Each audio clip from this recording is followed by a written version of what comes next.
Hello and welcome to episode number 6 of the TEW 2020 challenge run. We are very much balls deep in the build to Backlash and Payback specifically for the SmackDown brand.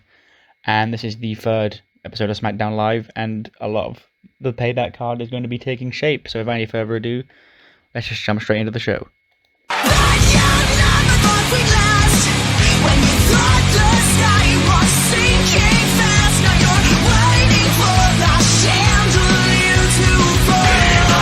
Awesome fans of The Miz, don't you dare be sour. Clap for the greatest ever tag team champs and feel awesome. Miz and Morrison come out. Miz shouting, the first thing we hear over the tannoy over SmackDown is Miz shouting and mocking Big E's intro as Miz and Jomo mock New Day's entire shtick, throwing the pancakes around, twerking, dancing and all that, as they make their entrance ahead of their match with the Lucha House Party, which scores a 65, pretty good. John Morrison, the Miz tag team specialists, Miz 71, Morrison 69. This is actually a pretty good match for Metalik and Dorado to be a part of. After the match, actual New Day theme hits, and Big E and Kofi walk onto the stage with microphones, shaking their heads. They're like, oh no, because they relay into Miz about how he botched the intro and how the Miz and Morrison mocking New Day entrance was just terrible and they can't do it as well as the New Day. And then Big E would make some sort of offhand, it would probably be Big E, let's be honest. Actually, no, I'm not sure, it could be Kofi, I'm not sure. Where they make some sort of offhand remark, how, oh, hey, what they say is true. White men can't dance. And Miz would get all worked up about this because he's the Miz and he cares about that sort of shit. And he claims, oh, he can dance better than New Day.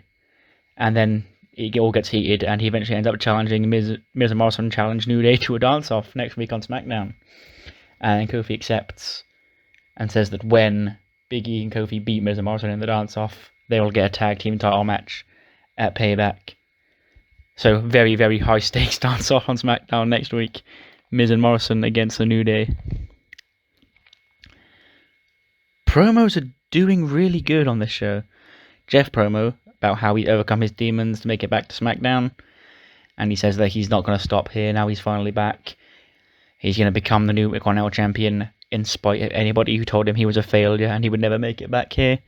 Sammy would walk past, interrupting him. He'd say Jeff is a weak man, and he's shown to the world how weak he is, and so he will exploit those weaknesses at Payback in the Intercontinental Championship match, and how he doesn't even need Cesaro or Nakamura by his side. He can beat Jeff Hardy all by himself. Will that be true? Well, that remains to be seen. Jeff then has a match with Mojo Rawley, but he has a 64. Jeff 69, Mojo 39. Mojo loses again. And yeah.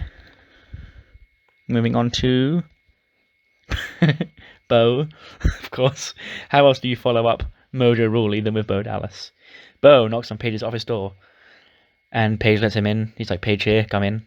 And he tells Paige he feels bad for failing to win the 24/7 title last week because he was told to go make a name for himself because his tag team partner got cut recently, and Bo was supposed to join him, but he didn't pick up his phone, so he's still employed.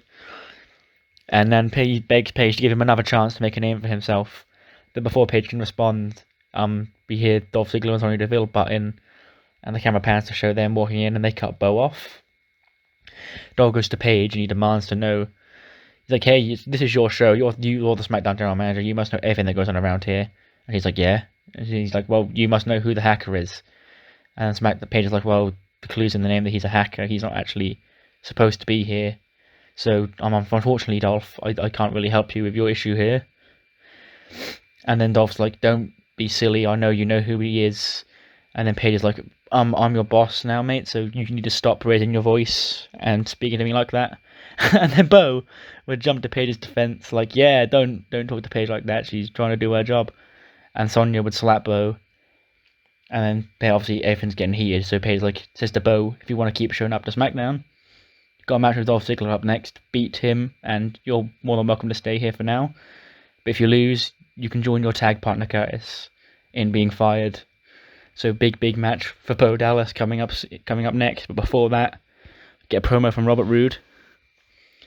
He says how he's the one who helped make Chad Gable relevant when obviously they were the tag team champions a year ago. If you remember that, I do, barely.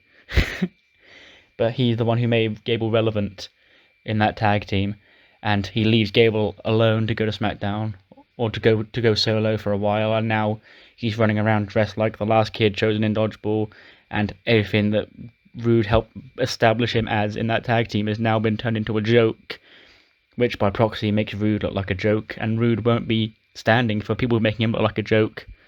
So, Shorty G, what do you say? Face Robert Roode at Payback, and remind yourself what it's like to be glorious. So the challenge is out, Roode and Gable, or Shorty G, as he's now known, at Payback. Bo Dallas beats Dolph Ziggler, but it didn't set the...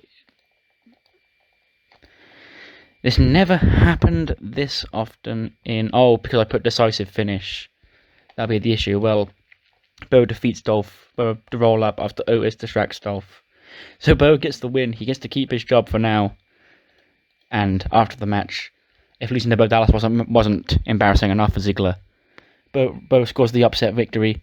Bo does his thumbs up in the air, lap around the ring. He runs up the stage and gives Otis a big hug, and tells him that he owes his whole career to Otis now, and that he'll always be here if Otis ever needs a friend.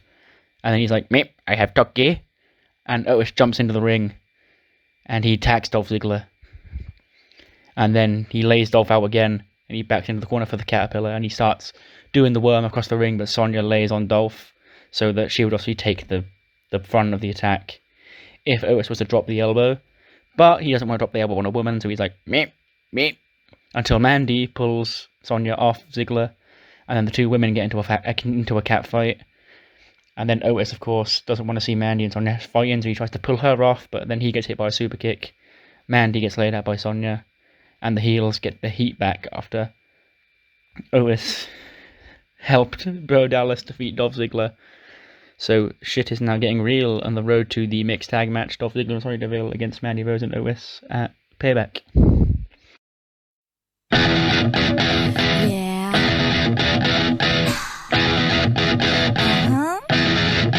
Let's go!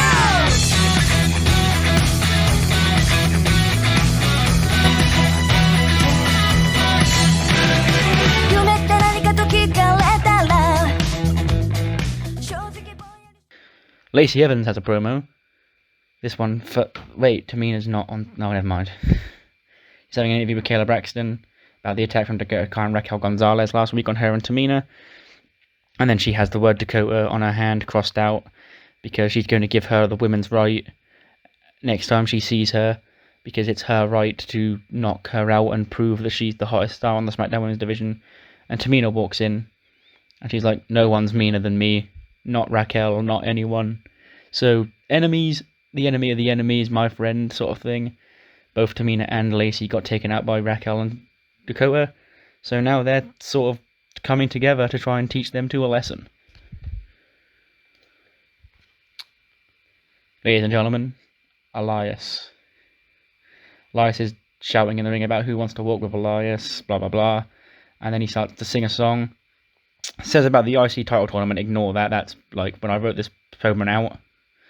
Originally there was going to be an IC title tournament, but I scrapped it. But basically he's just singing about how the place they're in rules, because he's a babyface now and he loves the hometown. But as he's sat on his stool in the dark with the spotlight on him, he can't see any angry white Irishmen sneaking in behind him with his back turned, and he's just sitting there strumming on his guitar when all of a sudden he's kicked from out of nowhere. From a bro kick by Sheamus, and Sheamus leaves and just laughs at Elias on the floor as he rolls out the ring, back up the ramp, all cocky because he's got one up on the Drifter here tonight. Cesaro promo. He says that he's been here for about 8 years now. He's been in WWE trying to break out, and he's been looking for the opportunity to break out, and tonight he has a chance to do that at the expense of Daniel Bryan. He's in his locker room, he's dressing up, he's firing himself up for tonight's main event, which is Cesaro and Bryan. And he'd take a swig of his bottle of water as he sat in his chair. And he tosses his bottle of water over his head and leaves to go to the match. And obviously the camera pans still in his locker room, and we see the bottle of water behind him, which he threw over his head, and it flies straight into the bin without him even noticing or putting in any effort whatsoever. Because he's Cesaro, and he's the most interesting man in the world. Sasha and Bayley win a match against Naomi and Dana Brooke because they're the only two women on the show that aren't doing anything right now. Bayley pins Dana. Sasha got 62, Bayley 59. They're the only two reigns I care about. Promo by Bayley. Puts a promo on Carmella. Bayley says basically that Carmella was a flash in the pan. She locked into the SmackDown Women's title reign, and now Bayley's noticed that she's a flash in the pan, and that's why Bay Miller died, because she knew that Bayley would be the star and Carmella would be the one dragging her down to her level, and that at Payback, Carmella's 15 minutes of fame are going to be officially over at the hands of the Golden Role Models.